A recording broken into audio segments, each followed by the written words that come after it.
This is episode 5. I know, it's crazy. Can you Time believe? flies. Can you believe this is our 5th episode? I think we're getting a little bit better at this. Our listeners will have to let us know, That's right? right, hopefully. Hopefully, we're getting a little bit better. And if this is the 5th episode that you're listening to, we're really glad you're Yeah. here. Thank you Thanks for joining us. Thanks for sticking with us. And we're having fun. So, welcome to A Dash of Salt. Welcome. And so we are 2 salty women. And if you haven't listened to our background and intro, just know that we are not salty. We are not angry. We are not upset. So it's not salty in that way. It is about spicing things up a little bit and That's adding right. a little flavor to your journey through work and life and all the things, right? Because, as we get older, life gets more complicated. We gotta shake it up. And we got to keep it interesting. Absolutely. So it's about adding a little bit of spice to that. I'm Stacy McCracken, one of your co-hosts, and I am a small town girl. I grew up in a very small town in the Midwest, and it's actually called Peru, Indiana. You can look it up. Not Peru, South America, but Peru, Indiana. I grew up there, but I live in Austin, Texas now, which is where I call home, and I have lived there a very long time. But I am not a native Texan like my co-host. That's right. I am Sharon Mawet, the salty companion to Stacy, but I am a native Texan, and I am just over here trying to bake up some big dreams. Yep, absolutely. And so together we're here to infuse just a little bit of saltiness into your world and your week. That's right. So whether it's adding spice to your career or seasoning your personal growth, we've got you covered. So sit back, relax, and get ready for a flavorful ride with us. If it's the first time tuning in, thank you for joining us. Thank you for being here. You are in the right place. If you are looking for a little bit of inspiration and a little bit of fun. That's right. If you have been listening, thank you so much for coming back again. Today, we're going to talk about something that I love. But before we get to that, Sharon, what do you have for us for our weekly spark? Right. Well, as I said, I've moved recently, but, as the kids get out of the house, it's all about decluttering and home organization. Of course, there's lots of home organization shows that have popped up in the last few years. So it's definitely trendy these days. But historically, as we declutter our home, we all want to just bag everything up and go quickly drop it off by, Salvation Army or whatever donation center you have nearby us. But I recently found out there are alternative donation centers because I found out that a lot of places like Goodwill actually can't use a lot of the things that we drop off and we think that they will use. So they end up going to the trash or landfill or somewhere else, not in a useful place. I've discovered that since many of those items don't make it to the floor to be resold, I went and did a little research to find out some alternatives to that. Of course, if you have professional clothing that you're not utilizing or don't want to wear anymore, really consider taking it to a local homeless shelter or domestic violence shelter. There's a lot of women out there trying to find jobs, but can't afford the professional clothing needed to get those jobs in an interview or whatnot. Certainly there's national organizations like Dress for Success. I found out in Austin that you can donate shoes to Fleet Feet Austin. And then based related to our upcoming topic today, we encourage you to take your old sheets, rags, or t-shirts to the local animal shelter. They use those to bathe the animals or use them for bedding. So yeah. Absolutely. I'm going to post some of these resources on our website, twosaltywomen.com. But yeah, check it out.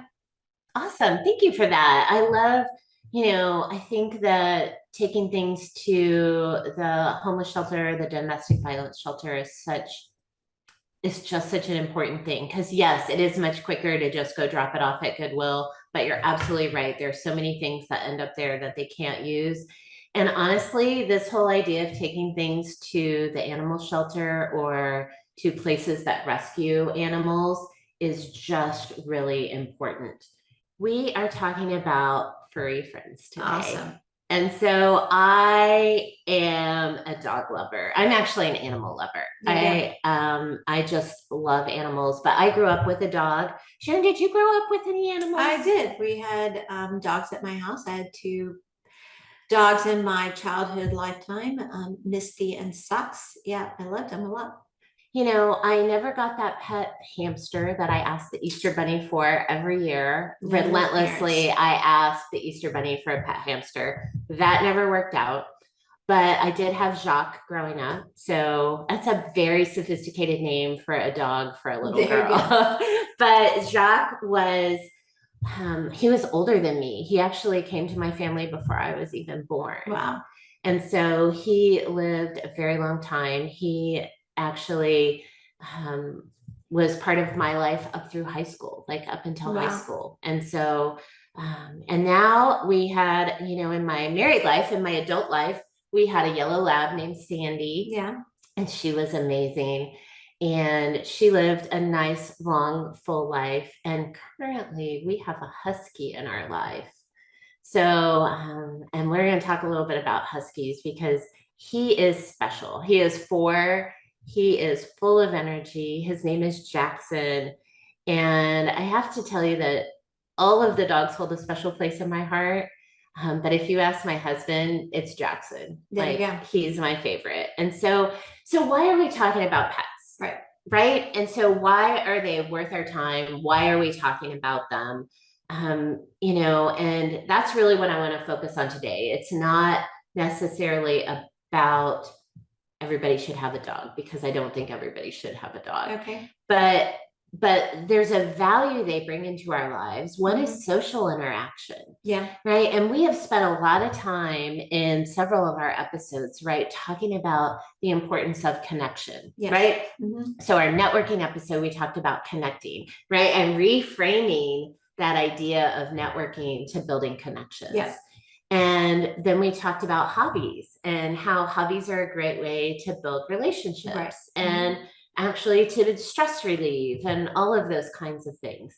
And we've also talked about mental health and loneliness, right?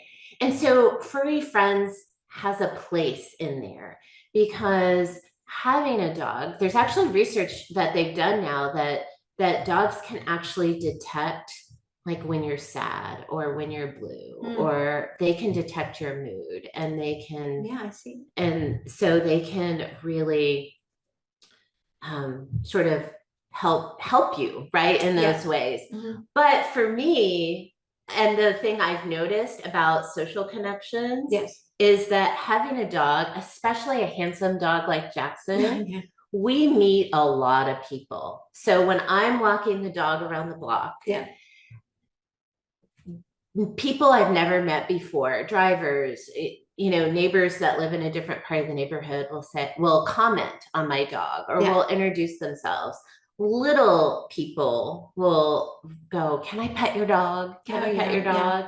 And so then we typically meet their parents, right? Because of that interaction. And so the simple process of having this dog that first of all, you have to take out. Yes. Right? You have to get them out of the house and exercise them because it's good for them. Yes. And it's actually good for you too. Right. So it's totally win-win, right? It is a win-win. And so, you know, I just wonder, you know, research suggests, right, that friendships lower rates of depression and anxiety, right? And we've talked about that.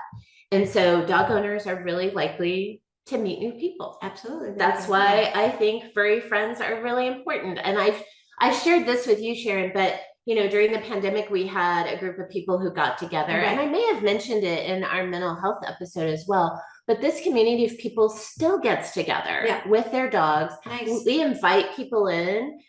And I think what's so important is it isn't just about, you know, we call it puppy playtime because most of the dogs were puppies when we started. But we call it puppy playtime. And so it's social connections for us, but it's also social connections for our pets. And so socializing your animals is a requirement, right? And so if an animal is socialized, that means that they can be around other dogs and not bark or growl or carry on.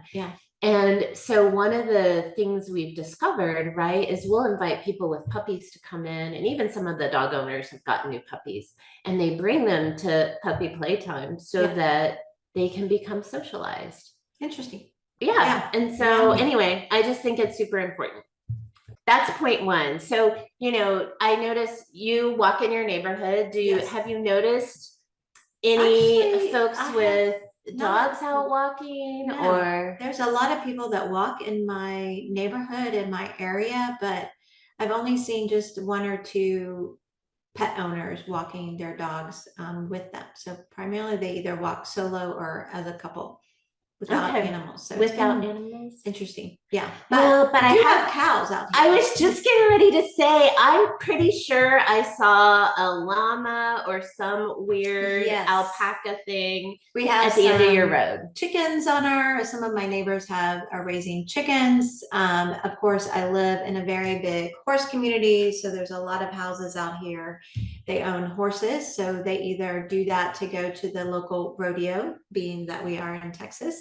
And so their kids or equestrian activities. There's an equestrian training facility not too far from my house. So there's a lot of variety of different pets in the area. Other kinds of furry friends, right? And so I think that's awesome. We talked a little bit about stress reduction. Yeah.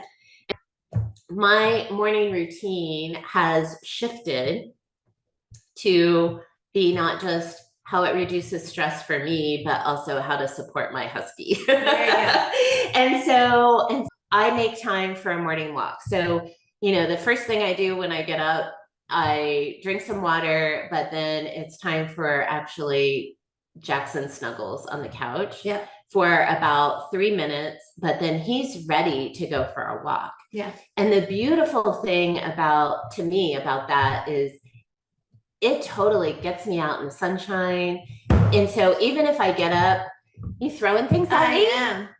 But if I am not in the mood, it doesn't matter because he needs to go for a walk. Yeah. And he actually expects a walk. Right. And so it gets me sort of motivated to get out in the sunshine. And I actually use it for sort of walking meditation.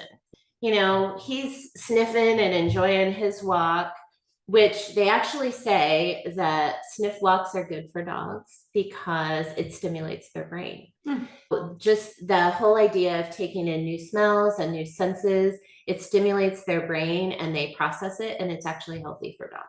Interesting. So taking time so that they can sniff. So our morning walk, I think of as a sniff walk. So I'm patient while he does his sniffing, and I'm just raking in the sunshine and doing a little bit of prayer and meditation as I walk along. And it's just so rejuvenating. It is. And how do you, since you don't have a pet right now, tell me about. I don't have a traditional pet. Okay, I want to hear. So I will relate that to my spouse. So we are fortunate to own a ranch, over 100 acres. And on that ranch, we do have cows.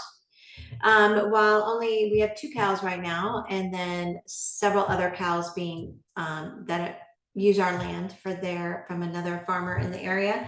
But yeah, so my husband finds that rejuvenation going out there to go get on his 4-wheeler, go through the land, see our cows, try to raise cows because we do try to, have a calf every year to kind of populate and then sell as a business. But I have seen my husband go out there, and when he gets out there and walks the land and, feeds cubes to the cows or whatnot, it boosts his spirit, his mentality. He's all excited and he's thinks it was a wonderful day. So yeah, we have cows. I love that. So I have to confess, my other furry friends are the birds and the squirrels. There you go. We have a bird feeder out. We live on a green belt, so it's all green behind my house. And so we have a bird feeder. We have a waterer because it's really dry in Texas. So just, I feel bad because I feel like, if it's so dry that, the plants aren't living, that it has to be hard on the animals as well. Yeah. And so we have a waterer and we're working on that in our new house to get a bird feeder out there because we've had cardinals, we've had a hummingbird come by. So we are getting plans in place to, feed our visitors as well, our furry visitors as well. Right. And just to be able to enjoy them, which kind of takes me to my last, thing that I want to share is that whole idea of enjoying the moment. And so Jaxon really forces me to slow down and enjoy the moment. Most dogs don't like going out in the rain, right? And so a lot of dogs, if it's raining or anything's going on, they're in the house and you have to kind of force them or take the umbrella or whatever. He loves the rain. There you go.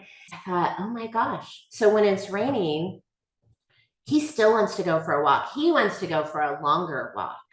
I've had to sort of adjust my whole mentality around it of putting on my raincoat, popping up the umbrella and going for a walk in the rain, and just him getting soaked. He is so happy. He will go lay in the grass and just let it rain on him. And so, there's those whole ideas of like jumping in mud puddles and things that we did when we were kids.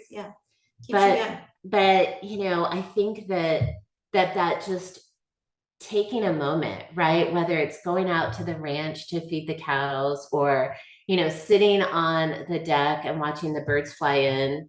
It's everybody, well, I do love dogs and pets and whatnot. I just chose not to have them in our daily life anyway, but everybody's motivated by different things, right? And sitting on your back porch watching, the squirrels run by is a great way to spend the day, but getting out to a local trail or go to a rodeo if you're in Texas and watch the animals and whatnot. So but there's a variety of ways we can go support animals in our neighborhood. Absolutely. And benefit from it as well. Right. Yes. And so if you can't have a dog or you don't want a dog or dogs aren't your thing because you're a cat person, that's fine. But I think that it's important to think about that motivation, right? Jackson's not motivated by treats. And so we had to find different ways to motivate him. And I think people are the same way. They are.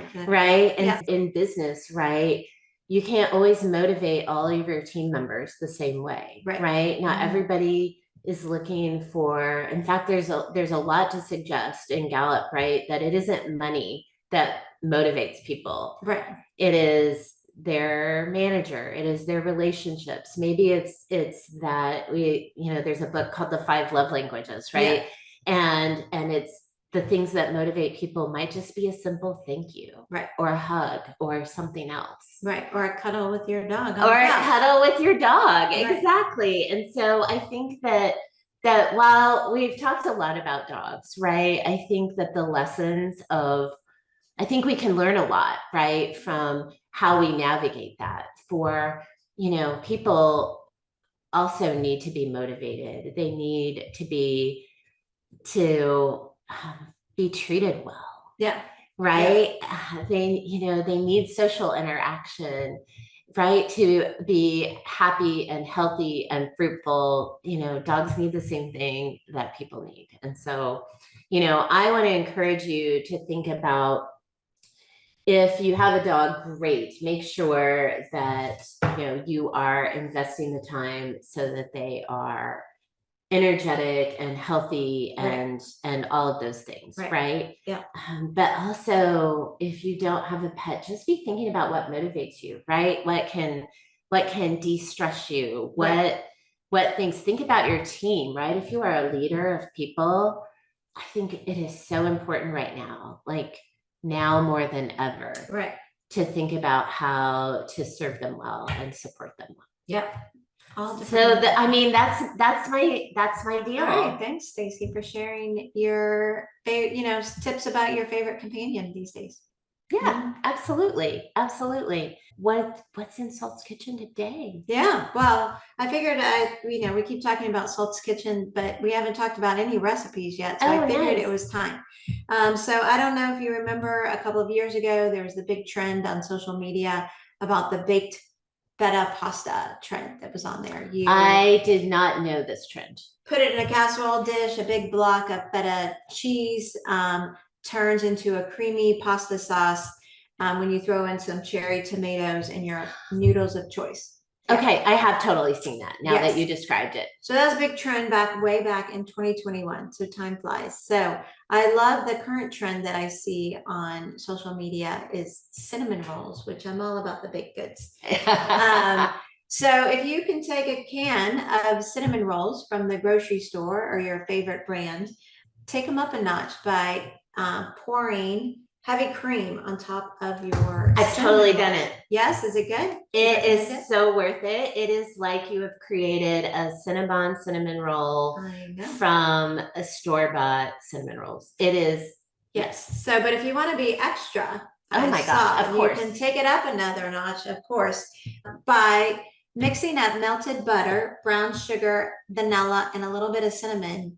Pour that on top. So that gives it that extra gooey, cinnamony caramelization in addition to amp it up a little bit. That sounds really good. I may have to try that. So if you have an extra couple of minutes, I recommend you not only do heavy cream, but just a quick mix of butter, sugar, and cinnamon will give you those famous Cinnabon cinnamon roll flavors at home. I love that. I love that. You'll have to link that so that maybe we can know the proportions of butter and absolutely. We'll check out twosaltywomen.com for a link on those trends. I love that. Thank you so much. Yeah, finally a recipe, right? In Salt's Kitchen. That's right. Gotta have it. Yep, we'll be back with more recipes in the future. As we wrap up today, I just want to say that human and pet relationships are vital to enhancing our mental health and well-being. I think that they provide emotional support, they reduce stress, they foster a sense of well-being, of purpose, and all of those are really essential for a healthy life. They are. Right? And so, this is just my shout out to, I really love dogs. And I just have to say that if you think getting a dog is not for you, then don't get one. Because the idea that you could just abandon them or take them back to the shelter or anything like that just breaks my heart. It just breaks my heart because they have souls, they have feelings, they know. And so don't do that. Right? I would rather somebody not have a pet than think that they could just get rid of it. And so just don't do that. So I offer that. And I also suggest that you tune in in the future. So I'm about wild animals too. I love wild animals. I've been on safari and seen wild animals. And if you heard before, one of my hobbies is scuba diving. So I love the ocean as well. And so I also asked for a pet dolphin growing up, and that never worked out. Really? I mean, I really wanted one. I wrote a whole story about it and advocated for why I needed a pet dolphin. It didn't work out. Anyway, thanks for joining us on A Dash of Salt. Absolutely. And in case you haven't been able to read our picture, I just want to tell you what it says, because it says, "Here, we salt margaritas, not sidewalks." And I think Sharon and I may be off to enjoy one of those together. That's right. Soon. So until next time, life is always better with a dash of salt. So don't forget to subscribe and visit us at twosaltywomen.com for more flavorful content. And we will see you next time.